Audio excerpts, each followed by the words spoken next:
ወዘንተ ባህቱ አእምሩ ነገር ግን ይህን ወቁ እስመ በጊዜ ታዘብክሙ ይመጽ ወልደ እጓለ እምህያው ወልደ እጓለ እምህያው ክርስቶስ ባልጠረጠራችሁባት ሰዓት ይመጣልና ጌታ እስከሚመጣ ድረስ የሰው ልጅ ምን ማድረግ አለበት?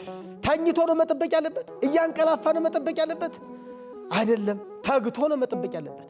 ክርስቶስ ሙቶልኛል፣ ክርስቶስ ደሙን አፍስሶልኛል፣ ተቸንክሮልኛል፣ እሱ ብቻ ያጸድቀኛል እያሉ ሥራ ሳይሰሩ እንዳይኖሩ ወገቡ የታጠቀ ይሆናል። አትልፈስፈሱ ማለት ነው። ወንድ እኮ ኮራ ያለ ነበር። ሁሌ ሴት እያታለልኩ የምበላ እንዴት አይነት ወራዳ ነኝ ብሎ አንድ ቀን አስቦ የሚያውቅ ትውልድ እኮ ያለ በዘመናችን ይገርባቸዋል። መልካም ስራን በሰው ፊት ማሳየት መልካም ነው ብለው ያስባሉ። ማለት እንደ ውዳሴ ከንቱ ወደዛ ብና አይወስድብንም። በፍልሰታ ጾም ሰው እያወቀ መጾም ውዳሴ ከንቱ አይሆንም። ለጓደኛው እኔ እኮ ከ10 አንድ እሰጣለሁ አንተም ከ10 አንድ ስጥ ማለት ይሄ ማስተማር ነው። ላላወቁ ማሳወቅ ስለሆነ ውዳሴ ከንቱ አይሆንም። ብርሃናችንን ወደ ሰው ፊት ወደ ማብራቱ ለመሄድ እንደው ምን እናድርግ? ድሃ ሲያጣ መለመን አለበት።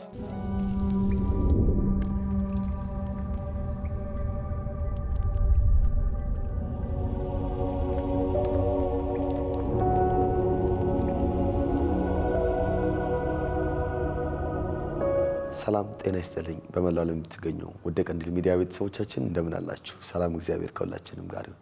ይህ ቀንዲል ሚዲያ ነው። መርሃ ግብራችን ሊቃውንት በየሳምንቱ እየተገኙ የሚያብራሩት የአዲስ ኪዳን ምሳሌዎችን የሚያስተምሩን የተሰወሩ ዕንቁዎች በቀንዲል ሚዲያና በኢኦቲሲ ቴሌቪዥን የሚተላለፈው መርሃ ግብራችን ነው።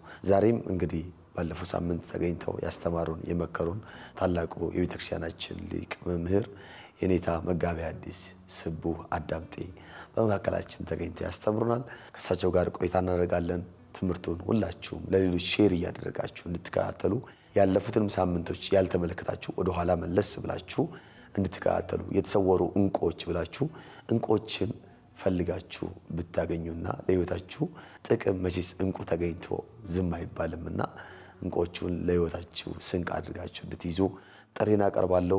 መርሃ ግብሩን ለሌሎች ዩቲዩብ ራሱ በራሱ ጉልበት ሰጥቶ ለሌሎች እንዲያደርሰው ላይክ አድርጋችሁ እንድትጀምሩ አሳስባለሁ። ለሌሎች የተዋሕዶ ልጆች ለማንኛቸውም በየግሩፑ በሁሉም ቦታ ሼር እንድታደርጉ ጥሪና ቀርባለሁ። አብራችሁን ቆዩ። እንኳን ደህና መጡን ኔታ። እንግዲህ ባለፈው ሳምንት እጅግ በጣም ጥሩ መርሃ ግብርን ሰርተናል። እጅግ በጣም የተደሰትንበት ብዙዎችም የሚማሩበት መርሃ ግብርን የሰራ ነው። በዛ ላይ የተማርነው ትምህርት እጅግ በጣም ወጣቱን ማዕከል ያደረገ በተለይ ደግሞ ከአባትና ልጅ አይደለ ያው ወጣቱ ልጅ ነው። አባት ማዘዝ ነው፣ ልጅ ደግሞ ታዘዝ ነውና እኛን በጣም የተመለከተ ስራ የተሰራ ወጣቱን የተመለከተ ስራ ተሰርቶ ጥሩ እይታ ያለው ነበረ። እግዚአብሔር ይመስገን። አሁንም እንግዲህ ጥሪያችንን ተቀብለው በድጋሚ እዚህ ስለመጡ ከልብ አመሰግናለሁ። እኔም አመሰግናለሁ። ምናልባት እንደ ሀሳብ እንደ ፕሮግራሙ ላይ የሚያነሱት ነገር ትንሽ ካለ ደስ ይለኛል። በጣም ደስ ይላል። ዘመኑም የመገለጥ ዘመን ስለሆነ ማለት ምንድነው? አንድምታ ትርጓሜ በኢትዮጵያ ኦርቶዶክስ ተዋሕዶ ቤተክርስቲያን ለብዙ ዘመን የቆየ ነው። እንግዲህ በጎንደር ዘመነ መንግስት ነገስታቱ ያኔ በእምነት ውስጥ ነበሩ። ሊቃውንቱን ሰብስበው ለጥያቄዎች ሁሉ መልስ ሊሰጥ የሚችል አንድምታ ትርጓሜ እንዲተረጎም አድርገው ከተተረጎመ ጀምሮ በኢትዮጵያ ኦርቶዶክስ ተዋሕዶ ቤተክርስቲያን ሲተረጎም ይኖራል። መምህራን ያስተምራሉ፣ ደቀ መዛሙርት ይማራሉ። እና ለምእመናኑ ይህን ያህል ግልጥ አልነበረም የአንድምታ ትርጓሜ ማለት ነው። የአንድምታ ትርጓሜ በእርግጥ እንዳቋቋም እንደ ዜማው እና እንደ ቅኔው ብዙ ቦታ ላይ አይገኝም። የአንድምታ ትርጓሜ የሚገኙባቸው ቦታዎች የተወሰኑ ቦታዎች ናቸው።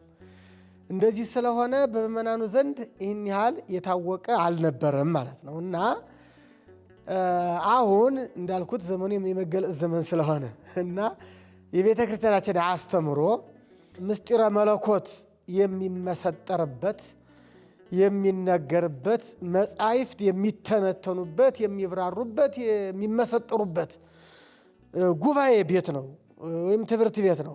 ይሄ የአንድምታ ትርጓሜ ጉባኤ ቤት ማለት ነው። እና አሁን በዚህ ሚዲያ በየጉባኤ ቤቱ መምህራኑ ለደቀ መዛሙርት የሚያስተምሩትን የሚተነትኑትን ነው እየተተነተነ ያለውና ይህንን ለምእመናኑ ማዳረስ ብዙ ሰዎች የአንድምታውን ትርጓሜ አሰጣጥ እንዲያውቁት መደረጉ እጅግ በጣም ደስ የሚያሰኘው ነው። እኔ በጣም ደስ ብሎኛል ማለት ነው። መውጣቱ በጣም ደስ ይላል። ምእመናን ሀብታቸውን ቢያውቁት የቤተ ክርስቲያንን ሀብት የቤተ ክርስቲያን ልጆች ማወቅ አለባቸው እና እንዲያውቁት መደረጉ በጣም ጥሩ ነው። እሺ ኔታ እግዚአብሔር ይስጥልን። እንግዲህ እንደነዚህ ያንን ነገሮች ትንሽ ከበድ ይላሉ። መምህራኑም ማግኘት እናንተን የመሰለን መምህራን ደግሞ ማድከሙም እጅግ በጣም ከባድ ነው የሚሆንብን። ግን እናንተም እንደው ታዛችሁ እንደው ታናሽነታችንን ሳትንቁ እንደው ጊዜያችሁን ሰውታችሁ እዚህ መጣችሁ ስለምታስተምሩን እርሶንም ሌሎቹንም እንደው የመጡትንም እንደው በዚሁ አጋጣሚ ምስጋናን ለማቅረብ እወዳለሁ። እግዚአብሔር ያክብርልን። ወደ ዛሬው ውይይታችን ማለፍ እንችላለን። የዛሬው ውይይታችን የሚሆነው በሉቃስ ወንጌል ምዕራፍ 12 ቁጥር 35 ያለውን ቃል ነው። በምዕራፍ 12 ቁጥር 35 ያለውን ቃል ነው የሚያብራሩልን የሚያስተምሩን ያለውን ምሳሌ ማለት ነው። አሁንም ሁልጊዜ እንደምንገልጸው ምሳሌውን በአማርኛ ነብላቸዋለሁ። ከዛ ቀጥሎ ጥቂት እነሱ እንዴት እንደሚደክሙ የጉባኤ ቤቱን ትምህርት እንዴት አድርገው አብራርተው አስፋፍተው እንደሚማሩ ትንሽ ግዕዝ በግዕዟን እንሰማና ከዛ ደግሞ ቀጥለን ወደኛ ህይወት ለውጠን እንደተለመደችው 5 ጥያቄ አለች። 5 ጥያቄውን አብራርተን መራግብራችንን እንቋጫለን ማለት ነው። አሁንም እስከ መራግብሩ ፍጻሜ አብራችሁን ቆዩ። የሉቃስ ወንጌል ምዕራፍ 12 ቁጥር 35 ወገባችሁ የታጠቀ መብራታችሁም የበራ ይሁን፣ እናንተም በመጣና በር በመታ ጊዜ ወዲያው ይከፍቱለት ዘንድ ከሰርግ እስኪመለስ ጌታቸውን እንደሚጠብቁ ሰዎች ሁኑ። ጌታቸው በመጣ ጊዜ እንዲህ ሲያደርጉና ሲተጉ የሚያገኛቸውን አገልጋዮች ብፁዓን ናቸው። እውነት እላቸዋለሁ ወገቡን ታጥቆ በማዕድ ያስቀምጣቸዋል፣ እየተመላለሰም ያገለግላቸዋል። ከሌሊቱ በሁለተኛው ወይም በሶስተኛው ክፍል ቢመጣና እንዲሁ ቢያገኛቸው እነዚያ አገልጋዮች ብፁዓን ናቸው። ነገር ግን ይህን እወቁ፣ ባለቤት ሌባ የሚመጣበትን ጊዜ ቢያውቅ ተግቶ በጠበቀ፣ ቤቱንም እንዲቆፍሩት ባልፈቀደም ነበር። እናንተም ተዘጋጅታችሁ ኑሩ፣ የሰው ልጅ ባልጠረጠራችሁበት ሰዓት ይመጣልና። ስለ ቃሉ የአምላካችን የእግዚአብሔር ስም የተመሰገነ ይሁን። አሁን ደግሞ የግዕዙን ንባብ እናነባለን ማለት ነው። ወይኩን ቅኑተ ሀቂክሙ ወህትወ ማህትዊክሙ ወይኩን ቅኑተ ሀቂክሙ፣ ወገባችሁ የታጠቀ መብራታችሁም የበራ ይሁን። አንድም ልቡናችሁ በእውቀት የጸና አእምሯችሁም ብሩህ ይሁን። ወአንትሙኒ ኩኑ ከመ እደው እለ ይጸንዑ እግዚኦሙ እስከ ያአቱ እምከብካብ፣ እናንተም ከሰርግ እስኪመለስ ድረስ ጌታቸውን እንደሚጠብቁ ሰዎች ሁኑ። አንድም ጌታ በመጣ ጊዜ ለተዋሂዶ በቅታችሁ እንድትገኙ ጌታቸውን እንደሚጠብቁ ሰዎች ሁኑ። ከመ መጺኦ ወጎድጉዶ ያርህውዎ ሶቤሃ፣ መጥቶ ባንኳኳ ጊዜ ፈጥነው እንደሚከፍቱለት አገልጋዮች ፈጥነው እንደሚከፍቱለት ባሪያዎች ሁኑ። ብፁዓን እሙንቱ አግብርት ሶበ ይመጽእ እግዚኦሙ እለ ይረክቦሙ እንዘ ከመዝ ይገብሩ ወይተግሁ። ጌታቸው በመጣ ጊዜ እንደዚህ ሲሰሩ እንዲህ ሲያደርጉ ሲተጉ ያገኛቸው ባሪያዎች ንዑዳን ክቡራን ናቸው፣ የተመሰገኑ ናቸው። አንድም ጌታ በመጣ ጊዜ ለተዋሂዶ በቅተው የሚገኙ ምዕመናን ንዑዳን ክቡራን ናቸው፣ የተመሰገኑ ናቸው። አማን ብለክሙ ከመይቀን ታውቄሁ ወያረፍቆሙ ወያንሶሱ ማእከሎሙ ወይትለአኮሙ ታጥቆ እንዲያገለግላቸው ታጥቆ ያገለግላቸዋል ብዬ በእውነት እነግራችኋለሁ። በዚህም መጻሕፍት ተባብረውበታል። ሄኖክ ቅዱስኒ ህሩይኒ ይቀድስ ይላል። እዝራ ሱቱኤልም አምየሃ ይፈጽም ቁልኤየ ወመሲሕየ ይላል። ሐዋርያውም ወአመገነየ ሎቱ ኩሉ ወልድኒ ይገኒ ለዛግነየ ሎቱ ኩሎ ብሏል። ሊቁም በቅዳሴ አሚሃ ደብተራ ብርሃን ይተከል ወመንጦላዕተ ብርሃን ይሰፋህ ወያቀውሞሙ ለካህናት በየማኑ ወለዲያቆናት በጸጋሙ ወያርእዮሙ ሥርዓተ ቁርባን ብሏል። እንደ ሊቀ ካህናትነቱ ጀምሮ ይሰጣቸዋል፣ ያገለግላቸዋል። ያን ጊዜስ እንኳን በእርሱ በሌሎችም ማገልገል የለም ብሎ በክበበ ትስብእት ይታያልና በክበበ ትስብእት ይመጣልና በዕለተ ዓርብ ባደረገው ተልእኮ ዋጋቸውን ይከፍላቸዋልና በዕለተ ዓርብ ባደረገው ተልእኮ ዋጋቸውን ስለሚከፍላቸው እንዲህ አለ። ወእመኒ በካልእት ወእመኒ በሳልስት ሰዓተ ሌሊት ወእመኒ በካልእት ወእመኒ በሳልስት ሰዓተ ሌሊት ሶበ መጻ ወረከቦሙ ከመዝ ብፁዓን እሙንቱ እልክቱ አግብርት በሁለተኛውም ሰዓት በሦስተኛውም ሰዓት በመጣ ጊዜ እንደዚህ ሲያደርጉ የሚያገኛቸው ባሪያዎች ንዑዳን ክቡራን ናቸው። አንድም ጌታ በመጣ ጊዜ ለተዋሂዶ በቅተው የሚያገኛቸው ምዕመናን ንዑዳን ክቡራን ናቸው፣ የተመሰገኑ ናቸው። ወዘንተ ባህቱ አእምሩ ነገር ግን ይህን እወቁ።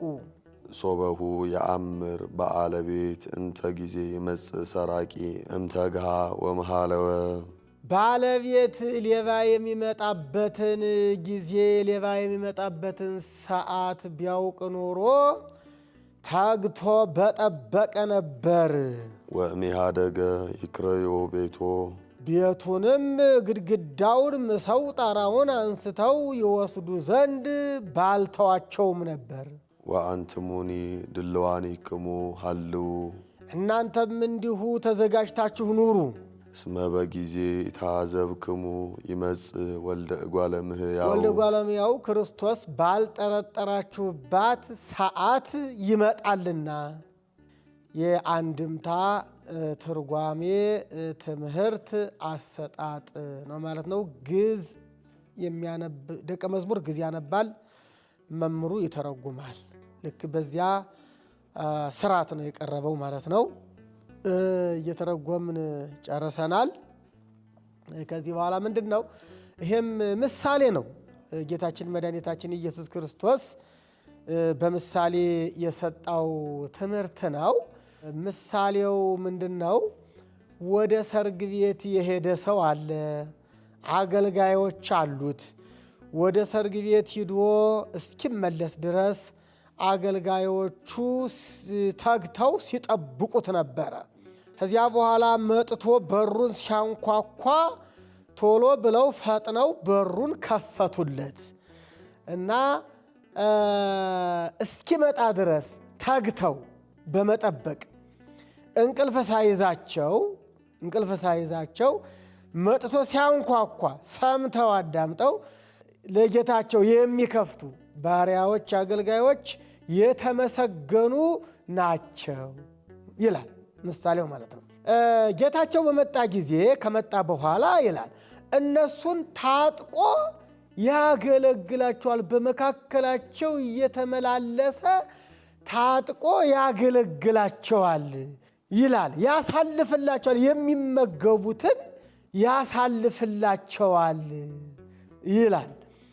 ከዚህ አያይዞ በየትኛውም ሰዓት፣ በሁለቱም ሰዓት፣ በየትኛውም ሰዓት ሲመጣ የሚያገኛቸው ንዑዳን ክቡራን ናቸው ካለ በኋላ ሌላ ምሳሌ ያመጣል።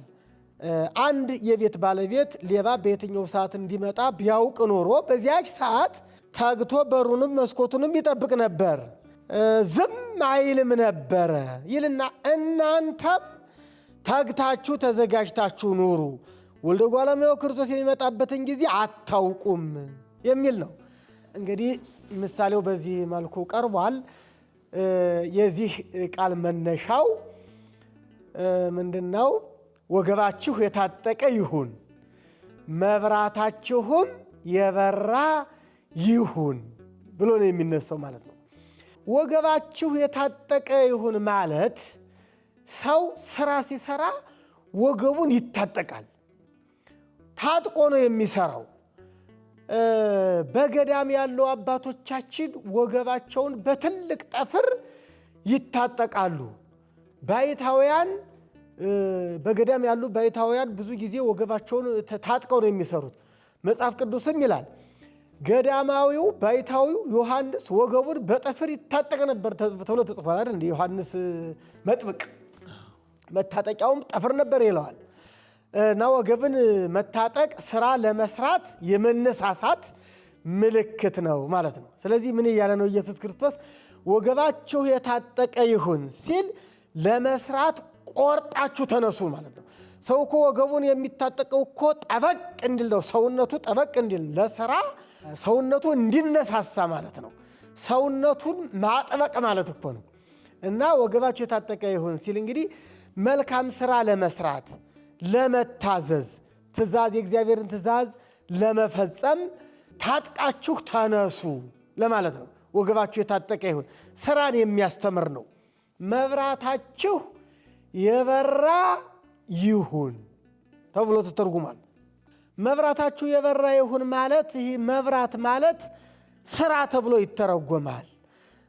የሰው ልጅ የሚያሳየው መልካም እንቅስቃሴ ሰብናው፣ ትሕትናው፣ መንፈሳዊነቱ፣ ሃይማኖታዊነቱ፣ ታዛዥነቱ ይሄ መብራት ነው የሚባለው። መብራታችሁም ይብራ ማለት መልካም ስራችሁ በሰው ፊት ይገለጥ ማለት ነው። ጌታችን መድኃኒታችን ኢየሱስ ክርስቶስ ለሐዋርያት ስራቸው በሰው ፊት እንዲገለጥ አዟቸዋል። ስራችሁ በሰው ፊት ይገለጥ፣ ታጥቃችሁ ተነሱ፣ ትጉ አለ። እንዲተጉ ወገባችሁ የታጠቀ ይሁን አለ። ከዚያ በኋላ ደግሞ ስራችሁ ደግሞ በሰው ፊት የተገለጠ መሆን አለበት ማለት ስሩ ማለት ነው። ሰርታችሁ አሳዩ ወይም ደግሞ ግለጡት ማለት ነው። ግለጡት ማለት ነው። እና እንደውም ጌታ በወንጌል አንዳንድ ቦታ ላይ ውዳሴ ከንቱ አይሆንባችሁ ይላል፣ ደግሞ አንዳንድ ቦታ ላይ ግለጡ ይላል ብለው መምህራኑ ያትታሉ፣ በሐተታ ማለት ነው። ግለጡ የሚለው ምንድነው? ለሌላው ምሳሌ እንዲሆን፣ ለሌላው ትምህርት እንዲሆን፣ ለሌላው አራያ እንዲሆን ያ ሰው በዓይኑ ባየው ነገር ስለሚመሰጥ እገሌ ይህን እየሰራ እገሌ ይህን እያደረገ እኔማ ሰነፍ ነኝ ብሎ ሰነፉ ራሱን እንዲወቅስ፣ ትጉሁ ደግሞ የበለጠ ትጉህ እንዲሆን ለሌላው ማሳየት ይገባል ማለት ነው። እና ከዚያ በኋላ ምንድነው ያለው? ጌታቸው ወደ ሰርግ ቤት ሂዶ እስኪመለስ ድረስ ተግተው እንደሚጠብቁ ሰዎች ሁኑ ይላል። ጌታቸው በመጣ ጊዜ ፈጥነው በሩን ይከፍቱለታል። አዎ ይህ ምሳሌ ነው ብለናል። እንግዲህ እነዚህ ሰዎች አልተኙም ማለት ነው። አሁን ወደ ሰርግ ቤት በሄደ ሰው የተመሰለው ጌታችን መድኃኒታችን ኢየሱስ ክርስቶስ ነው። በዚህ ዓለም ወንጌል አስተምሯል፣ ሰብኳል፣ ሕግ ሰርቷል፣ ሕገ ወንጌልን ሰርቷል። እዚያ በኋላ ሞቷል፣ ሞቶ ዓለምን አድኗል፣ ተቀብሯል፣ ተነስቷል፣ አርጓል፣ ዳግመኛ እንደሚመጣ ነግሮናል። አይቀርም፣ እንደነገረን ይመጣል ማለት ነው። ጌታ እስከሚመጣ ድረስ የሰው ልጅ ምን ማድረግ አለበት? ይህ ነው እንግዲህ እዚህ ላይ ምሳሌው። ወገቡ የታጠቀ መሆን አለበት። ለስራ የተጋ መሆን አለበት። ለመንፈሳዊ ስራ ትጉ መሆን አለበት። እንዳይልፈሰፈስ ነው። ወገቡ የታጠቀ ይሁን ማለት አትልፈስፈሱ ማለት ነው። ለጾሙ፣ ለጸሎቱ፣ ለምጽዋቱ፣ ለመልካም ስራው፣ ለመንፈሳዊ ስራው ልፍስፍስ አትሁኑ። ወገባችሁን የታጠቃችሁ ጠንካራ ሁኑ ነው የሚለው። ጌታችሁ እስኪመጣ ድረስ በትጋት ተጠባበቁ። አሁን ጌታቸው ወደ ሰርግ ቤት የሄደው ሰው እነዚያ አገልጋዮች ጌታችን ሊመጣ ይችላል ብለው ሳይተኙ ሳያንቀላፉ ነው የጠበቁ። መጥቶ ሲያንኳኳ ወዲያውኑ ከፈቱለት። እነዚህ የተመሰገኑ ናቸው ነው። ኢየሱስ ክርስቶስ ወንጌል ከሰብኮ ከሄደ በኋላ ክርስትናውን መስርቶ ከሄደ በኋላ ስራ ሰርቶ ከሄደ በኋላ ሐዋርያትን ሹሞ ከሄደ በኋላ የክርስቲያኖች የሚማሩበት ወንጌል አጽፎ ሕግ ሰርቶ ሄዷል ኢየሱስ ክርስቶስ አይደለ? አሁን ክርስቲያኖች ምን ማድረግ አለባቸው ነው? ጌታቸውን የሚጠብቁ መሆን አለባቸው። ለዚህ ነው ከሰርግ እስኪመለስ ድረስ እንደሚጠብቁ ሰዎች ሁሉ ማለት እያንዳንዱ ክርስቲያን ማንን ነው የሚጠብቀው? ጌታውን ነው የሚጠብቅ። ኢየሱስ ክርስቶስን ተኝቶ ነው መጠበቅ ያለበት? እያንቀላፋ ነው መጠበቅ ያለበት? አይደለም። ተግቶ ነው መጠበቅ ያለበት። ሳያንቀላፋ ነው መጠበቅ ያለበት። ለመልካም ስራው እንቅልፋም ሳይሆን፣ ለክርስትናው እንቅልፋም ሳይሆን፣ ለሃይማኖቱ እንቅልፋም ሳይሆን፣ ለቤተ ክርስቲያኑ እንቅልፋም ሳይሆን፣ ለመታዘዝ ለዚህ ለመንፈሳዊነቱ እንቅልፋም ሳይሆን ነው ታግቶ ጌታውን መጠበቅ አለበት። አሁን ወንጌል የሚሰበከው ቤተ ክርስቲያንም የተተከለችው ቤተ ክርስቲያን የምታስተምረው ሰዎች እንዳያንቀላፉ ነው። ማን ሲመጣ? ክርስቶስ ሲመጣ አለን እንዲሉ ማለት ነው። ክርስቶስ ሲመጣ አለን ለማለት በሃይማኖት ውስጥ መኖር ያስፈልጋል። በስነ ምግባር ውስጥ መኖር ያስፈልጋል። በሕገ ወንጌሉ ሕግና ትእዛዝ ጸንቶ መኖር ያስፈልጋል። ክርስቶስ ሲመጣ ላለማፈር ማለት ነው። ልክ እነዛ ጌታቸው እስኪመጡ ተግተው እንደጠበቁ እያንዳንዱ ክርስቲያን ስለ ክርስትናው ተግቶ የሚሰራ መሆን አለበት። እያንዳንዱ ጠባቂ ነው። እያንዳንዳችን ጠባቂ ነን። ማንን? ክርስቶስን ጠባቂ ነን። ልክ አሁን በሩ ይንኳኳል እያለ እንደሚጠብቅ ሰው ነው የምንጠብቀው። ስራ ሳልሰራ ክርስቶስ ቢመጣብኝስ? እንግዲህ የሰው ልጅ ስራ የሚሰራው እስከሚሞትበት ቀን ነው አይደለ?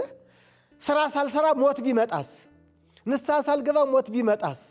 እንዲሁ ቸልተኛ እንደሆንኩ ዋዘኛ እንደሆንኩ እንዲሁ ባልባሌ ቦታ ሁሌ እየሮጥኩ እንደው ክርስቶስ ሞት ቢመጣስ? ስጋዬ ከነፍሴ ነፍሴ ከስጋዬ ብትለይስ? ሊያመልጠኝ ነው አይደል? እንዳያመልጠኝ መትጋት አለብኝ ነው። እዚህ ላይ እንግዲህ ያቺ በር እንዳትንኳኳ። ስለዚህ የምንሞትበት ቀን የበሩ መንኳኳት ነው ማለት ነው። እና የሰው ልጅ እንደተዘለለ ዝም ብሎ በኃጢአት ውስጥ እየተጨማለቀ እያለ ሞት እንዳይመጣበትና ከሞት በኋላ መስራት ስለማይችል ለዘላለም ሲጸጸት እንዳይኖር ነው። እንደነዚህ ሰዎች ሁሉ። እነዚህ ሰዎች ምንድን ናቸው? ሰነፍ ናቸው? ትጉህ በጣም የተጉ ሰዎች ናቸው አይደለ? ጌታቸው ወደ ሰርግ ቤት ሄዷል። እስኪመለስ ድረስ ጌታችን በሯን ያንኳኳል እያሉ ሳያንቀላፉ በትጋት ነው የጠበቁት። እያንዳንዱ ክርስቲያን ጌታውን በትጋት የሚጠብቅ መሆን አለበት። ወይም ዕለተ ሞቱን በትጋት የሚጠብቅ መሆን አለበት። ንስሐ በመግባት እየተጋ መኖር አለበት ነው እያለ እንደዚህ ሲያደርጉ የተገኙ አገልጋዮች የተመሰገኑ ናቸው እና እውነት እላቸዋለሁ ጌታቸው ይላል ታጥቆ በመካከላቸው እየተመላለሰ ያገለግላቸዋል፣ ወይም የሚመገቡትን ያሳልፍላቸዋል። እንጀራ ያቀርባል፣ ሳህን ያቀርባል፣ እንጀራ ያቀርባል፣ ወጥ ያቀርባል፣ ብርጭቆ ያቀርባል፣ ውሃ ያቀርባል ማለት ነው። እንግዲህ ማሳለፍ ማለት ነው። ጌታቸዋል ለምን ታግተው ነው የቆዩ። ታግተው ወዲያው በሯ ስትንኳኳ ቶሎ ብለው ስለከፈቱ በቃ ለእናንተማ ማገልገል አለብኝ ብሎ ያገለግላል። አሁን ማገልገል ያለው ምንድን ነው? ሊቃውንት እዚህ ላይ ያብራሩት። ኢየሱስ ክርስቶስ ያኔ ያገለግላል አያገለግልም የሚል ጥያቄ አለ። መጻሕፍት ይህን የመሰለ ተናግረዋል። ብዙውን በአንድምታ ቅድም ያልነው አለ፣ ሄኖክ ያለው አለ፣ ዕዝራ ያለው አለ፣ ሐዋርያው ያለው አለ፣ ቅዳሴው ሊቁ በቅዳሴ ያልነው አለ። እንደው እያንዳንዱን ግዙን እንትን እያልኩ የምተረጉም ጊዜ እንዲወስድ ብዬ ነው። እና ያኔ ክርስቶስ ያገለግላል እንዴ የሚል ጥያቄ ቀረበ። እንኳን ክርስቶስ ያንዴስ ቅድስት ድንግል ማርያምም አታገለግልም፣ ቅዱሳን ሰማዕታትም አያገለግሉም፣ ሐዋርያትም አያገለግሉም። አገልግሎት የለም። ክርስቶስ ሲመጣ ክርስቶስ ከመጣ በኋላ ማገልገል የለም። ለምንድን ነው ኢየሱስ ክርስቶስ ራሱን በአገልጋይ የገለጠው? በመካከላቸው እየተመላለሰ ያ በሚያሳልፍ ሰው፣ በሚያገለግል ሰው፣ ምግብ አዘጋጅቶ ለሰው በሚሰጥ ሰው ለምን ራሱን ገለጠው ነው። አሁን እዚህ ላይ ሊቃውንቱ አብራሩት። ጌታችን መድኃኒታችን ኢየሱስ ክርስቶስ ያጸደቀን እንደሚታወቀው በሞቱ ነው አይደል? ኢየሱስ ክርስቶስ እኮ እኛን ለማጽደቅ መስቀል ተሸክሟል። እኛን ለማጽደቅ ተቸንክሯል። እኛን ለማጽደቅ ተገርፏል። እኛን ለማጽደቅ በመስቀል ተሰቅሏል። እኛን ለማጽደቅ ሞቷል። ይህ አገልግሎት ነው። የኢየሱስ ክርስቶስ አገልግሎት በዕለተ ዓርብ ነው የተፈጸመው። ኢየሱስ ክርስቶስ ዳግመኛ ሲመጣ በመንግሥተ ሰማያት የሚያከብረን በዕለተ ዓርብ በቀራንዮ በፈጸመው አገልግሎት ነው። ይህ ነው ምስጢሩ ማለት ነው። በዕለተ ዓርብ በቀራንዮ በፈጸመው አገልግሎት፣ በተቀበለው መከራ፣ በከፈለው መስዋዕትነት ነው የሚያጸድቀን። የሰው ልጆች ክብር የምናገኘው ኢየሱስ ክርስቶስ ያኔ በከፈለው መስዋዕትነት ነው። ያኔ በከፈለው መስዋዕትነት ነው መንግሥተ ሰማያትን ገነትን የከፈታት አይደለም። ይህንን ለመግለጥ ነው። ደግሞ አንዳንድ ሰዎች እንግዲህ ከትርጓሜ ባለማወቅ የተነሳ ክርስቶስ ሙቶልኛል፣ ክርስቶስ ደሙን አፍሶልኛል፣ ተቸንክሮልኛል፣ እሱ ብቻ ያጸድቀኛል እያሉ ስራ ሳይሰሩ እንዳይኖሩ ተመልከቱ። ወንጌሉ እዚህ ላይ ያስጠነቅቃል። ምን ይላል? ኢየሱስ ክርስቶስ ክብር የሚሰጣቸው ሰዎች እነማን ናቸው?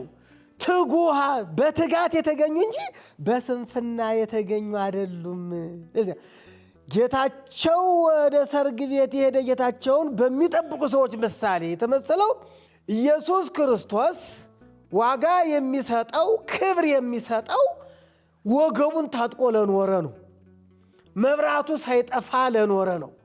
መልካም ሥራ ሲሰራ ለኖረ ነው። ዝም ብሎ በክርስቶስ ሞት ብቻ አይቻልም። ጽድቅ በሃይማኖትም በስነ ምግባርም ነው። የክርስቶስ ሞት አዳምና ሔዋን ያመጡትን መርገም ሽሮልናል። በአዳምና በሔዋን መርገም አንያዝም፣ ተደምስሶልናል አይደለም። ነገር ግን ስራ እንድንሰራ ደግሞ ኢየሱስ ክርስቶስ ሕግ ሰርቷል። ስለዚህ የሰው ልጅ ክርስቶስን አምኖ ሞቱን አምኖ የክርስቶስን መስዋዕትነት አምኖ መልካም ስራ በመስራት ነው የሚጸድቀው። ስለዚህ በዚህ ምሳሌ መልካም ስራ ተገልጧል፣ የክርስቶስ ሞትም ተገልጧል ማለት ነው። ሁለቱም እና ሰው የሚጸድቀው በኢየሱስ ክርስቶስ ሞት በሚሰራውም መልካም ስራ ነው እንጂ በክርስቶስ ሞት ብቻ ስራዬ አያስፈልግም አይሰራም። በሃይማኖት ብቻ አይሰራም። እኛ ቤተክርስቲያን እንደሚታወቀው ሃይማኖትን ከስነ ምግባር፣ ስነ ምግባርን ከሃይማኖት አንድ አድርጋ አዋህዳ ነው የምታስተምር። ያዕቆብ እንደተናገረ ስራ የሌለው ሃይማኖት የሞተ ነው የሚለው በእኛ ቤተክርስቲያን ቋሚ የሆነ ሕግ ነው። ደግሞ የመጽሐፍ ቅዱስ ቃል ነው፣ የሐዋርያውም ቃል ነው። ጌታችን መድኃኒታችን ኢየሱስ ክርስቶስም ስራን በተመለከተ በስፋት ነው ያስተማረው እና በዚህ ወንጌል ስራም ሃይማኖትም ነው የተገለጠው። አምኖ ተጠምቆ ስራ ሲሰራ የኖረ ሰው ያው ስራ የምንለው መቼም ይታወቃል አይደለም? መጾም ነው፣ መጸለይ ነው፣ መመጾት ነው፣ ሱባኤ መያዝ ነው፣ ንስሐ መግባት ነው። ንስሐ መግባት ስራ ነው። መስገድ ነው፣ ትሕትና ነው፣ ትዕግስት ነው። ይህ ነው ስራ የምንለው። ይህን በዚህ ስራ የኖሩትን ክርስቲያኖችን ነው ያሳልፍላቸዋል፣ ያገለግላቸዋል። ምንድን ነው አገልግሎቱ ስንል እንግዲህ ጌታችን መድኃኒታችን ኢየሱስ ክርስቶስ ዳግመኛ ሲመጣ ያን የጾማቸውን ዋጋ፣ የትሕትናቸውን ዋጋ፣ የትዕግስታቸውን ዋጋ፣ ነገር የማለፋቸውን ዋጋ፣ የምጽዋታቸውን ዋጋ፣ የራያቸውን ዋጋ፣ የሱባያቸውን ዋጋ፣ የስግደታቸውን ዋጋ፣ የመልካም ስራቸውን ዋጋ ክርስቶስ ይከፍላል ነው እያለ ያለው። ታግተው ለቆዩ ታግተው ለሚጠብቁት ነው ያለው ምሳሌው። ታግተው ለሚጠብቁት ክርስቲያኖች ጌታዬ እኮ ይመጣል፣ ዳግመኛ ይመጣል። ሲመጣ በፊቱ ቆማለሁ፣ በፊቱ ስቆም እንዳላፍር ምን ይዤ ነው የምቀርበው? በየትኛው መልካም ስራዬ፣ በየትኛው ጽድቄ እያሉ እያሰቡ ስለዚህ ስለ ስህተታቸው ንስሐ እየገቡ የሰው ልጅ ስለ ስህተቱ ንስሐ እየገባ ስህተቱን በንስሐ እያረመ ነው የሚኖረው። ስህተታቸውን በንስሐ እየሰረዙ እየታጠቡ ንጹሐን ሆነው የጠበቁት ለእነዚያ ነው። እንግዲህ ኢየሱስ ክርስቶስ ያን የማያልፈውን መንግሥተ ሰማያትን ይሰጣቸዋል። እንዲህ ሲያደርጉ የተገኙ ምዕመናን የተመሰገኑ ናቸው። ሊቃውንት በአንድምታ ላይ በአንድምታ ትርጓሜ ላይ ምን ብለን የገለጥ ነው? ሊቃውንት የገለጡት ለተዋሂዶ በቅተው የተገኙ ይላል። ክርስቶስ በመጣ ጊዜ ለተዋሂዶ ክርስቲያኖች ከክርስቶስ ጋር ነው የሚኖሩት። ተዋሂዶ ማለት አንድ መሆን ማለት ነው። ከክርስቶስ ጋር አንድ ሆኖ ለመኖር በቅቶ መገኘት። ክርስቶስ እኮ የሚመጣው ክርስቲያኖችን ወደሱ ለመውሰድ ነው አይደለ? ከክርስቶስ ጋር የሚኖረው ማን ነው? ክርስቶስ በሚኖርበት የክርስቶስ አካል ሆኖ ክርስቶስን እንደ መላእክት እያመሰገነ ከክርስቶስ ጋር የሚኖር ማን ነው ነው አሁን ጥያቄው። ማን ነው? ሕግ የፈጸመ የታዘዘ ያመነ የተጠመቀ ንስሐ የገባ አይደለ? ይሄ ነው በቃ ማን ነው ለሚለው ጥያቄ መልሱ ይሄ ነው። ይሄ ከማን ጋር ይኖራል? ከክርስቶስ ጋር። ከክርስቶስ ጋር ለመኖር የበቁ እነሱ የተመሰገኑ ናቸው።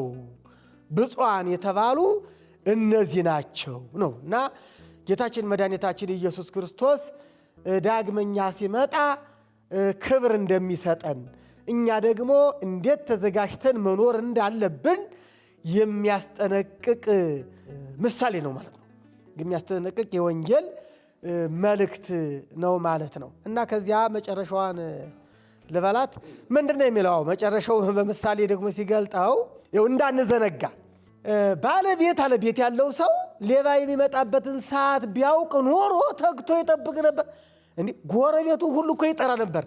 ያችን ሰዓት ቢያውቃት እሱ እንኳን ጉልበቴ ደካማ ነው ብሎ ቢያስብ ሌላ ሰው ጠርቶ ያስጠብቅ ነበረ።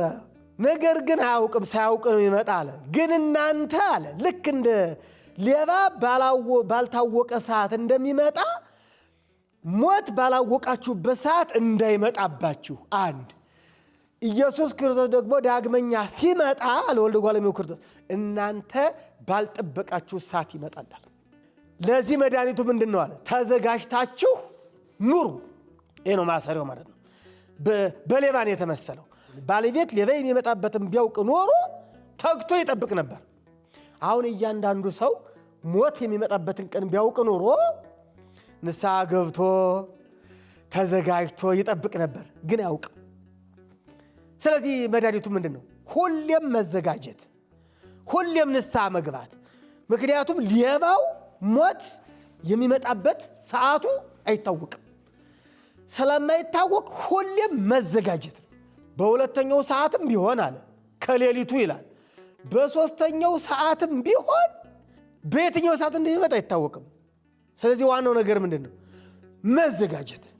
ይኸው እንደሚታወቀው የምንሞትበትን ሰዓቷንም አናውቅም አይደል? ቀን ይሁን ሌሊት ይሁን ጠዋት ይሁን ማታ ይሁን በየትኛው ቀን ይሁን በየትኛው ሳምንት ይሁን በየትኛው ወር ይሁን በየትኛው ዓመት ይሁን አናውቀው። ስለዚህ ተዘጋጅቶ መጠበቅ ነው ከኛ የሚጠበቀው። ይህንን መልእክት ለማስተላለፍ የተመሰለ ምሳሌ ነው። እነዛ ጌታቸው ወደ ሰርግ ቤት የሄደላቸው ሰዎች በየትኛው ሰዓት መጥቶ እንደሚያንኳኳ አላወቁ። ዝም ብለው እነሱ የሚጠበቀው ምንድን ነው? በየትኛውም ሰዓት መጠበቅ ነው ተግቶ። ክርስቲያን በየትኛውም ሰዓት ሰውነቱን ራሱን መጠበቅ ነው ያለበት ማለት ነው። እጅግ በጣም ደስ በሚል ሁኔታ ነው የተብራራልን ያለ ነው። እጅግ በጣም ጥሩ ትምህርትን ያገኘ ነው። እውነት መጽሐፉን ቃል በቃል እንደዚህ አድርገን ሳይብራራልን ልክ እንደዛ ቅዱስ ፊልጶስን እንዳለው ነው ኢትዮጵያዊ ጃንደረባ የሚያብራራልኝ የሚነግረኝ ሳይኖር እንዳለው እንደዚህ ለካም ተፍታቶ ሲብራራ እጅግ በጣም ደስ ይላል። ልብ ላይ ይቀራል። አሁን ታሪኩ በደንብ ልባችን ላይ እንደሚቀር ነው አልጠራጠርም። ከዚህ የበለጠውንም ደግሞ ወደታችም ደግሞ ሀሳቦቹን ሙሉ ማንበባችንን አንርሳ። ሁላችንም 5 ጥያቄዎች አሉን ከኛ ዘመን ጋር አያይዘን ነው ማነሳው። አሁንም የመጀመሪያው ጥያቄ ምንድነው? በዚህ ዘመን ትኩረት ተበታትኖ አንዱ አንዱን ለመያዝ በሚሮጥበት ዘመን እንደው አንድ ነገር ላይ ተክቶ የመኖርን ከዚህ ተክታችሁ ወገባችሁን ታጥቃችሁ ኑሩ የሚለው ሐሳብ እንደው ከኛ ዘመን ካለነው የኑሮ ውጣ ውረድ ፈተናው ጋር እንዴት አንድ አድርገን አስተሳስረን ይዘን ልንሄድ እንችላለን? የኑሮ ውጣ ውረድ መንፈሳዊነታችን ሊሸረሽረው አይችልም በምንም ታምር። ከመንፈሳዊነት ጋር የምንሰብከው ወንጌል ስለሆነ አሁን የምናስተላልፈው የቤተ ክርስቲያን መልእክት ስለሆነ ብዙ ውጣ ውረድ አለብኝ፣ የኑሮ ውድነት አለ፣ ቤቴ ጎደሎ ነው ይልል ይችላል ሰው አይደለም። የቤትህ ጎደሎ መሆን ኃጢአተኛ አያደርግህም። የኑሮ ውጣ ውረድ ሰውን ኃጢአተኛ አያደርገውም። ሰውን ኃጢአተኛ የሚያደርገው ጥጋብ ነው። ሰውን ኃጢአተኛ የሚያደርገው ምቾት ነው። እውነቱን ነው የምናገረው። አሁን እኔ መጀመሪያ ላይ እንደነገርኩ በቆሎ ትምህርት ቤት ቆይቻለሁ ብያለሁ። በቆሎ ትምህርት ቤት የሚበላ የለም፣ ካለመኖር የተነሳ ቆሎ በልተህ ታድራለህ ነው አይደለ? ዛሬ ደግሞ ደመወዝተኛ ነኝ፣ ደመወዝ አለኝ፣ እንጀራ በሽሮ እበላለሁ፣ ምንም ችግር የለም። ጾም ሲፈታም ቅርጫ እመጣለሁ። በቆሎ ትምህርት ቤት ግን ጾም ሲፈታም በቆሎ ነው፣ እንደዛው ነው። እና በየትኛው ዘመን ነው እኔ ከእግዚአብሔር ጋር የነበርኩት ብዬ ባስብ ማለት ነው በቆሎ ትምህርት ቤት ሳለሁ ነው መንፈሳዊነቴ ጠንካራ ያን ጊዜ ነው፣ አሁን አይደለም። ስለዚህ ሰው በመንፈሳዊነት የሚቀዘቅዘው ኑሮ ሲመቸው ነው። መጠጥ ቤት የሚያመሸው እኮ ትርፍ ገንዘብ ሲኖረው ነው። ከጤፍ ከሽንኩርት የተረፈ ሲኖር የት ይሄዳል? መጠጥ ቤት ይሄዳል። እዛ ደግሞ ያመሻል አይደለ? ገንዘቡ ለሽንኩርትና ለጤፍ ብቻ ከሆነች እስከዋለበት ስራ ወደ ቤቱ ነው የሚገባው ማለት ነው። ምክንያት ሊሆን አይችልም ማለት ነው። የኑሮ ውድነት አለ። የኑሮ ውድነት ከምንችለው በላይ ነው። አዎ፣ አሁን የምናወራው ስለ ኑሮ ውድነት ሳይሆን ስለ መንፈሳዊነታችን፣ ስለ ክርስትናችን፣ ስለ ሃይማኖታችን ስለሆነ ስለ ሃይማኖታችን ይሄ የኑሮ ውድነቱ ውጣ ውረዱ መሰናክል ይሆናሉ ወይ ካል ይሄ መሰናክል ሊሆን አይችልም ነው። ግን እኔታ እዚህ በጣም ይቅርታ ስላቋረጥኩት። እሺ፣ ግን ምንድነው አሁን እዚህ ሌላ ሰው ሊያነሳ የሚችል ጥያቄ ሊፈጥርባቸው ይችላል ብዬ ስላሰብኩ ነው መሀል ላይ የገባሁት። ምንድነው ከተመቸው የሚል ስለዚህ የኛ ቤተክርስቲያን ምቾትን፣ ሀብታምነትን ከሽንኩርትና ከበርበሬ ያለፈ ትርፍ ብርን ማግኘትን አትደግፍም ማለት ነው? አዎ፣ እንግዲህ ጥያቄ አምጥተሃል። አዎ፣ ቤተ ክርስቲያናችን እንግዲህ ባለሀብት መኖር የለበትም አትልም። ባለሀብት አይኖር አላለችም ቤተ ክርስቲያን። ወደዛኛው ሀሳብ እንዳይደርስ ከተረፈው ነው ወደ መጠጡም ከተረፈው ነው ወደ ኃጢአትን ስላነሳን ነው። ከተረፈው ነው እንደዛ ነው። ብዙ የተረፋቸው ሆነው ግን በአብዛኛው መናገር በብዙ መናገር ይባላል። እሺ፣ አሁን አብዛኛው ሰው ድሃ ሲሆን ነው ኃጢአት የሚሰራው ሀብታም ሲሆን ነው ብለን ሚዛን ውስጥ ብናስቀምጥ የሰው ልጅ ሲመቸው ነው በብዛት ወደ ኃጢአት የሚሄደው ነው። ይሄ የታወቀ ነው ማለት ነው። የታወቀ ብዙ ግን ድሃ ሆነን ብዙ ኃጢአት ስንሰራ ድሃ ኃጢአት አይሰራም አይደለም። ድሃ ኃጢአት ይሰራል እኮ። አሁን ድሃ አጣው ብሎ ጋንጃ ሊመታ ይችላል። አጣው ብሎ እኮ ሊወጋ ይችላል አይደለ? መቼም እንደዚህ የሚልም መጽሐፍ አለ። ሀብታም ስለ ሀብታምነቱ አይኮነንም፣ ድሃም ደግሞ ስለ ድህነቱ አይጸድቅም። ይሄ እንዳለ ነው። ድሃ ሲያጣ መለመን አለበት። በቃ እንደ ሃይማኖት ማለት ነው። ካጣ ለምኖ ይብላ ነው እንጂ የሰው ሞባይል ያውጣ ይሽጥ የሰዎች ሲበርበር አልተባለም። ይህ ህገወጥነት ነው። ድሃ ህገወጥ ከሆነ ይጸድቃል ወይ? አይጸድቅም። የሚያዘው ድህነቱ ሳይሆን ህገወጥነቱ ነው ማለት ነው። ባለሀብቱም ደግሞ ህጉን ሲጠብቅ በህግ ጠባቂነቱ ነው የሚጸድቀው ነው። ቅድም ግን ያነሳሁት እንደው ሰው ውጣ ውረድ አለ፣ ይሄ ያለው የኑሮ ውድነት ውጣ ውረዱ መንፈሳዊ ሊያደርገኝ አልቻለም ብሎ ከጠየቀ ግን እንዴ ድህነትህ የኃጢአተኛ ሊያደርግ አይችልም ነው። አይ ድሃውኝ እኮ ነው የሰረቅኩት፣ አይሰራም። ድሃ ሆኖ ሌባ ቢሆን እኔ የሰረቅኩት ድሃ ስለሆንኩ ነው፣ አይሰራም። የመጨረሻ ካጣህ ለምን ነው። ደግሞ አንድ ሰው ድሃ ነው የሚባለው በተለይ አካል ሲያጣ ነው። አካል ያለው ሰው ድሃ ነኝ ማለትም የለበትም። የሰው ልጅ ሀብቱ አካሉ ነው አይደለ? በእግዚአብሔር በሰጠው አካል ሰርቶ መብላት ነው ያለበት። ስራ እንኳን ቢያጣ የመጨረሻ ጦሙን የሚያድር ከሆነ ለምኖ ራት ይብላ። ለምኖ እንኳን ካላገኘ ደግሞ ጌታውን ሂዶ ጌታ የምበላው አጣ ብሎ በጸሎት ይለምን እንጂ እንዲሰርቅ ጋንጃ እንዲመታ አልተፈቀደለትም ነው። አብረን እንድናየው ነው በዚህ። መልካም እሺ። ሁለተኛ ጥያቄ የማረጋው በዚሁ አሁን ቀጥሎ ሐሳቡ መብራታቸው የበራ ይሁን ይላል። ወገባቸው የታጠቀ መብራታቸውም የበራ ይሁን ይላል።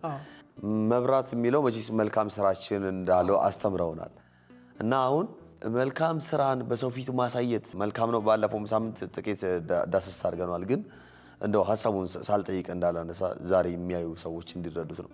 መልካም ስራን በሰው ፊት ማሳየት መልካም ነው ብለው ያስባሉ ማለት እንደ ውዳሴ ከንቱ ወደዛ ምን አይወስድብንም? ውዳሴ ከንቱ የሚሆኑና የማይሆኑ ነገሮች አሉ። በፍልሰታ ጾም ሰው እያወቀ መጾም ውዳሴ ከንቱ አይሆንም። ቤተ ክርስቲያን ጾም አውጃለች።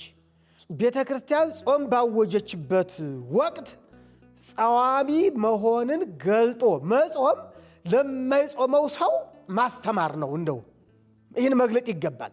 ውዳሴ ከንቱ የማይሆነው ቤተ ክርስቲያን በአዋጅ ስላወጀች ነው ማለት ነው። ነገር ግን ውዳሴ ከንቱ የሚሆነው ዓመት እስከ ዓመት የሚጾም ሰው ሊኖር ይችላል። ጾም በተፈታበት ጊዜም ጾም የማይፈታ ሰው ሊኖር ይችላል። ያ ሰው ያንን በድብቅ በስውር ማድረግ አለበት ማለት ነው።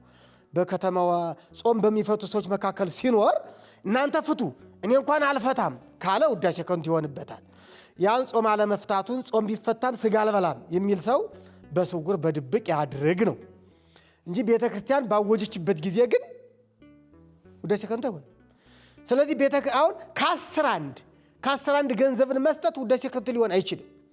ቤተ ክርስቲያን ሕግ ሰርታለች። ከአስር አንዱ የእግዚአብሔር ነው አምጣ ብላለች። ያንን ለጓደኛው እኔ እኮ ከአስር አንድ እሰጣለሁ አንተም ከአስር አንድ ስጥ ማለት ይሄ ማስተማር ነው። ላላወቁ ማሳወቅ ስለሆነ ውዳሴ ከንቱ አይሆንም። ያኛው ሰውዬም አንተ ጻድቅ ሌላው አይችልም። ይሄ እኮ ቤተ ክርስቲያን ያወጀችው ነው ከአስር አንድ መስጠት። ነገር ግን ያ ሰው እንደው እኔ ምሳም አልበላም ይቅርብኝ ብሎ ለድሃ ሰጥቼ ጦሜን እውላለሁ የሚል የትሩፋት ስራ ይባላል። የበለጠ ጽድቅ ለመስራት እንዲህ አይነት የሚሰራ ከሆነ የበለጠ ጽድቅ የሚሰራ ከሆነ ይህን በስውር ያድርግ። ያው አለው እንትን ህግ አለው፣ በጣም መልካም አሰራር አለው ማለት ነው። በጣም መልካም። ሶስተኛ ጥያቄ ምንድነው?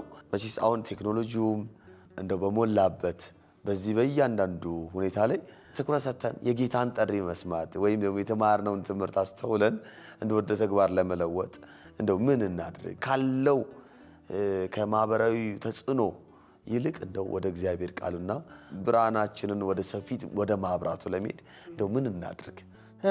ቴክኖሎጂን ሰው ነው የሰራው፣ ሰው ነው ያመጣው።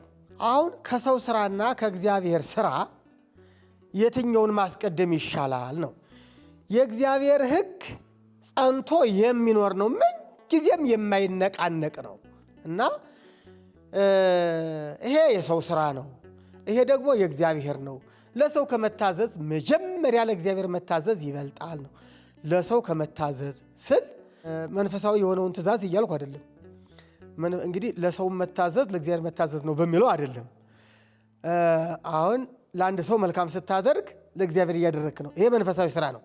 እኔ ለሰው ለመታዘዝ ካልኩት ይሄ ዓለም የሚከተለውን ቴክኖሎጂውን ከመከተል ሕግ እግዚአብሔርን መከተል ይቅደም፣ ወይም ደግሞ ሰው የሰራውን ከመከተል እግዚአብሔር የሰራውን ሕግ መከተል ይበልጣል የሚለውን ይህንን እንድንገነዘብ ነው መልእክት የሚያስተላልፈው ማለት ነው። እና ያው ትምህርታችን ወገባችሁ የታጠቀ ይሁን እኮ ነው። አሁን ወገብን መታጠቅ ነው። በገዳም ያሉ መነኮሳት ወገባቸውን የሚታጠቁት ለምንድን ነው? በጠፍር ይታጠቃሉ ብያለሁ ቅድም። ብዙ ስለሚጾሙ ሰውነታቸው ጠንከር ብሎ በጾምና በስራ እየጾሙ ደግሞ ስለሚሰሩ በጾምና በስራ ጠንክረው እንዲውሉ ነው። እነዚያ ገዳም ላይ ያሉ መነኮሳት ስታያቸው ቦርጭ የሚባል ነገር የላቸውም። ታጥቀው ሲሰሩ ነው የሚውሉት። እጅግ በጣም ሲጾሙ ነው የሚውሉት። አሁን ወገባችሁ የታጠቀ ይሁን እኮ ነው። ታጥቆ መስራት እኮ ነው የዋናው ነገር። ምንድን ነው ያው አላልቶ የታጠቀ ምንድን ነው የሚለው ይፈታና ሱሪም ይወልቃል አይደል? የዘመኑ ትውልድ ደግሞ ሱሪውም የላላ ነው ይባላል። እንደው እንግዲህ እና ይህ በጣም አስቸጋሪ ነገር ነው። ሱሪንም ራሱ ጠበቅ አድርጎ ሲታጠቁት ነው ከወገብ ላይ የሚውለው አይደለ? ላላ ቢያደርጉት ያው 30 ጊዜ ከፍ እያደረጉ ጥሩ አይደለም። እና ልክ እንደዚህ ሰው ደግሞ በዚህ ይሄ ውስጣዊ መታጠቅ ይሄ ሃይማኖታዊ ስነ ምግባራዊ መታጠቅ ደግሞ ምንድነው? ወገባችሁ የታጠቀ ይሁን ማለት መወሰን ማለት ነው። ለመጾም መወሰን፣ ንስሐ ለመግባትም መወሰን፣ የእግዚአብሔር ሰው ለመሆን መወሰን፣ እንዲሁ ከእግዚአብሔር ጋር ለመኖር መወሰን እኮ ነው። የወሰነ ሰው እኮ ነው ታጥቋል የሚባለው። የወሰነ ሰው ነው። ወታደር የሚታጠቀው ሊዋጋ ነው አይደለ? ሐዋርያ ቅዱስ ጳውሎስ ደግሞ እንደሚለን ውጊያችን ከደማዊ ከስጋዊ ጋር አይደለም ከረቂቃን አጋንንት ጋር ነው አይደለ? ክርስቲያን ሲዋጋ ነው የሚኖረው አይደለ? ክርስቲያን ደግሞ ውስጡን የታጠቀ መሆናል። ውጊያ አለበት ማለት ነው። ውጊያው ምንድነው? ይሄ በዓይናችን የምናየው በጆሮአችን የምንሰማው የሚብለጨለጨው ከሰው የሚታየው ማለት ነው። ይሄ ውጊያ ነው ማለት ነው። ይወጋናል። አሁን የሚወጋን የሚማርከን ነገር ሁሉ ነው ማለት ነው። የሚማርከን ነገር ማለት ኃጢአታዊ ሆኖ የሚማርከን እግዚአብሔር ጋር ነገር ግን ከእግዚአብሔር ጋር የሚያጣላን ኃጢአት የሆነ ነገር ግን ማራኪ የሆነ አሁን እዚያ ጋር እኮ ነው እማርካለሁ አልማረክም፣ እወስዳለሁ አልወሰድም እኮ ነው ትግሉ። ክርስቲያን ሲዋጋ ነው የሚኖር ማለት እኮ ነው። ስለዚህ ክርስቲያን ላለመማረክ ነው እንግዲህ ላለመማረክ ወገቡን የታጠቀ መሆን አለበት ማለት ነው። ይህ ማለት ላለመማረክ የወሰነ መሆን አለበት። ልቡ የጠነከረ መሆን አለበት። ሐሳቡ የጠነከረ መሆን አለበት። ሐሳቡ የማይዋልል መሆን አለበት ማለት ነው። እኔ ለክርስትናዬ ብሎ በክርስትናው የማይዋልል መሆን አለበት ማለት ነው። ክርስትናው ሱሪውን አላልቶ እንደታጠቀ ሰው የሚፈታ መሆን የለበትም። ክርስትናው ጠብቆ የታጠቀ መሆን አለበት፣ የጠበቀ መሆን አለበት ማለት ነው። እና ያው የዘመኑ ወጣት እንግዲህ በዘመኑ ብዙ ፈታኝ ስላለ ከፈተና ለመዳን መጠንከር ያስፈልጋል። በአባቶቻችን ዘመን የነበረ ፈተና አለ፣ በእኛ ዘመን ያለ ፈተና አለ። በአባቶቻችን ዘመን የነበረው ፈተና በሰይፍ መቆረጥ፣ በጦር መወጋት፣ በእሳት መቃጠል እና ለጣዖት ስገድ፣ ለጣዖት ካልሰገድክ ትቃጠላለህ የሚል ነበረ። አሁን በዘመናችን ያለው ፈተና ደግሞ ሌላ ነው። ሰይጣን በምናየውም በምንሰማውም ለገንዘብ በመስገብገብ ነው ያሁኑ ፈተና ነው። አሁን ወጣቱ በምን ላይ ነው የተሰማራ ከተባለ በማታለል ላይ ነው አይደለም? ሴቶችን የሚያታልሉ ወንዶች ናቸው የበዙ። እኔ የማየው አሁን ይህንን እኔ ግርም ይለኛል። ትውልዱ እንዴት ሞራል የለሽ ነው የሆነው። ወንድ እኮ ኮራ ያለ ነበረ። ይገርማችኋል። በዚህ በገጠር አካባቢ አንድ ወንድ ከሚስቱ አማቶች ቦታ ሄዶ ለመኖር ያፍራል። እንዴ እኔ ቦታ የሌለኝ መሬት የሌለኝ ሁኜ የሚስቴ መሬት ፈልጌ ከሚስቴ ቦታ ነው የሚሄድ ብሎ ያፍር ነበር። የአሁኑ ትውልድ እኮ አያፍርም። ይገርማል። ሴቷን አታሎ ሞባይል ሲያስገዛ ባልሆነሻለሁ እያለ፣ ሴቷን አታሎ ላፕቶፕ ሲያስገዛ፣ ሴቷን አታሎ ሱፍ ሲያሰፋ ደግሞ አንዷን በዚህ በኩል ያታለልና ያችን ከርቶ ሲሄድ ደግሞ ወደ ሌላ፣ አሁንም ደግሞ ያችን ሲያታልል ሁሌ ሴት እያታልልኩ የምበላ እንዴት አይነት ወራዳ ነኝ ብሎ አንድ ቀን አስበው የሚያውቅ ትውልድ እኮ ያለ በዘመናችን ይገርማቸዋል። ሴት የሚያታልለው መብዛቱ፣ አንዷን ያታልልና ከአንዷ የወልድና ትቶ ወደ ሌላ ቦታ ሄደው ደግሞ ሌላ የሚያታልል፣ ሴቷን ልጅ አስታቅፎ ያን የወለደው ልጅ የማያሳድግ እንዴት አይነት ትውልድ እንዳለ እንደ በእውነት ቆም ብለህ እኮ ስታስበው እንደው ትንሽ ልጅ ወልዶ እሷ ልጅ ይዛ መንገድ ዳር ተቀምጣ ትለምናለች። እሱ ደግሞ እልፍ ብሎ ደግሞ ሌላ ሴት ያታልላል። እንዴት አይነት ሞራል የሌለው ሀፍረት የሌለው ትውልድ ነው ያለው ትላለህ እኮ። እንዴት የሴት ገንዘብ እንዴት እበላለሁ? ወንድ እኮ ነኝ፣ እጅ አለኝ፣ እግር አለኝ፣ አይን አለኝ፣ ጆሮ አለኝ፣ ጉልበት አለኝ፣ ለምንድን ነው ሴት የማታልለው ብሎ ትንሽ እንደው የማያስብ ሴት ማታለልን እንደ ብልህነት የሚቆጥር እንደ ጥበብ የሚቆጥር እንደ ጀግና የሚቆጥር እንዲህ አይነት ትውልድ አለ። ይገርማቸዋል። አሁን በየመንገዱ ልጅ ታቅፈው የምታያቸው ሴቶች ወንድ ያታለላቸው፣ ወንድ የከዳቸው፣ ወልዶ የጠፋባቸው፣ ከተከራየበት ቤት ባላቸው የጠፋ፣ የሕፃኑም አባት የጠፋበት ተመልከቱ። ሕፃኑ አባት አልባ የሆነ፣ ሴቷ ባል አልባ የሆነች። ይህም የሆነው በትውልዱ መበላሸት ነው። ምንድን ነው ይህን የወለደው ካልከው ራስ ወዳድነት። ሐዋርያው ቅዱስ ጳውሎስ በመጨረሻው ቀን ይልና ሰዎች የራስ ወዳድ ይሆናሉ። የአሁኑ ዘመን ነው። ራስ ወዳድ ልጁን እንኳን የሚክድ የወለደው ልጅ እንኳን የማያሳድግ ራሱን ብቻ የሚንከባከብ ማለት በክርስትናው ጠንካራ ይሁን። ለምንድን ነው በሚበላው በሚጠጣው በሚለብሰው ነገር ክርስትናውን የሚለቅ ሃይማኖቱን የሚለቅ? ለምንድን ነው የማይታጠቀው ነው? ታጥቆ ለምን ቀጥ ብሎ ጥሩ ክርስቲያን አይሆንም? በጣም መልካም። አያይዤ ልጠይቃቸው የነበሩትንም ነገሮች እንደው የትውልዱ ብዬ ላነሳ የነበረው እንዳለ ጠቅልለው ሁለቱንም ጥያቄ ያካተዋል። ምናልባት እንደው በመጨረሻ ግን እርስዎ አሁን በዚሁ በተነሳው በተማርነው ትምህርት ዙሪያ አጠቃላይ ለመላው ለኦርቶዶክሳውያኑ፣ ለወጣቱም፣ ለእናት ለአባቶችም፣ ለሁሉም የሚያስተላልፉት አባታዊ መልእክት ካለ እባክዎ።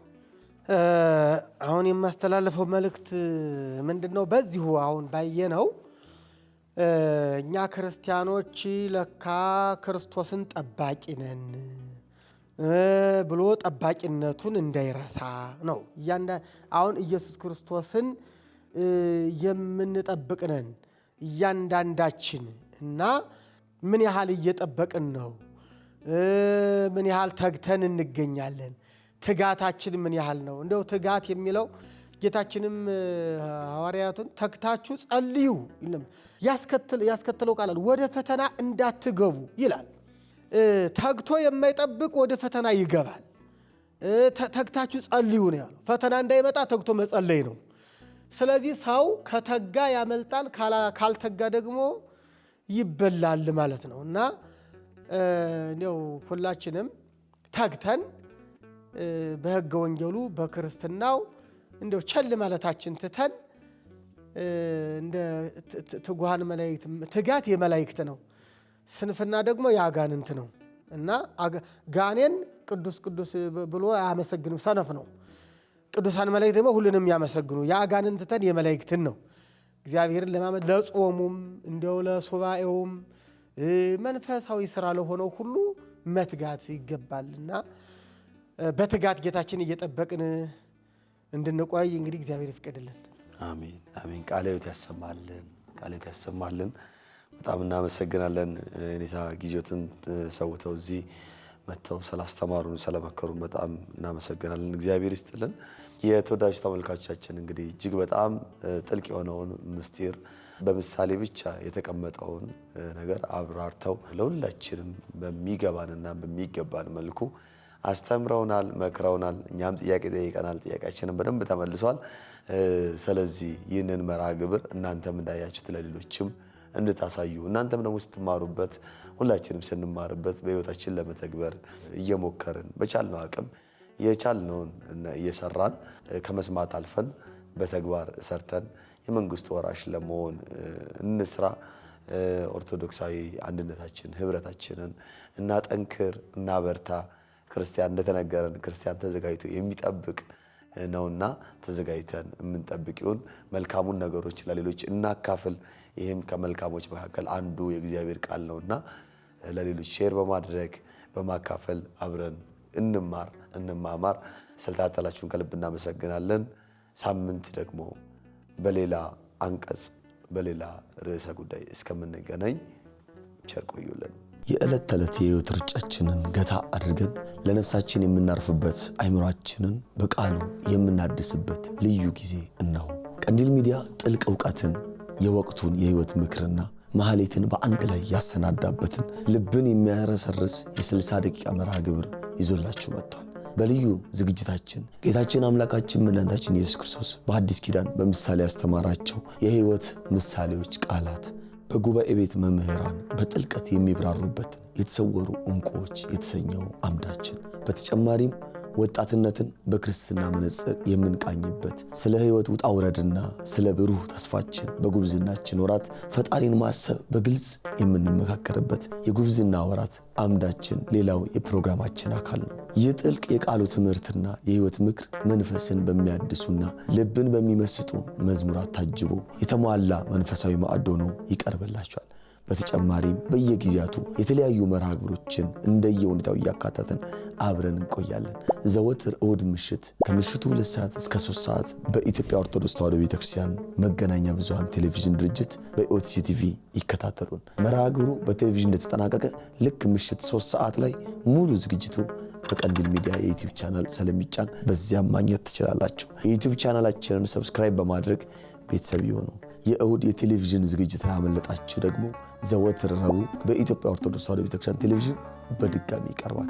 ቀንዲል ሚዲያ የተሰወሩ ዕንቁዎችን ከጉብዝና ወራት ጋር አዋህዶ በዝማሬ አጅቦ ሌሎችንም መርሃ ግብሮች አካቶ እሁድ ምሽት 2 ሰዓት ላይ በኢትዮጵያ ኦርቶዶክስ ተዋሕዶ ቤተክርስቲያን ቴሌቪዥን ይጠብቃችኋል። እንድትከታተሉ ግብዣችን እናቀርባለን። ቀንዲል ሚዲያ የልባሞች መብራት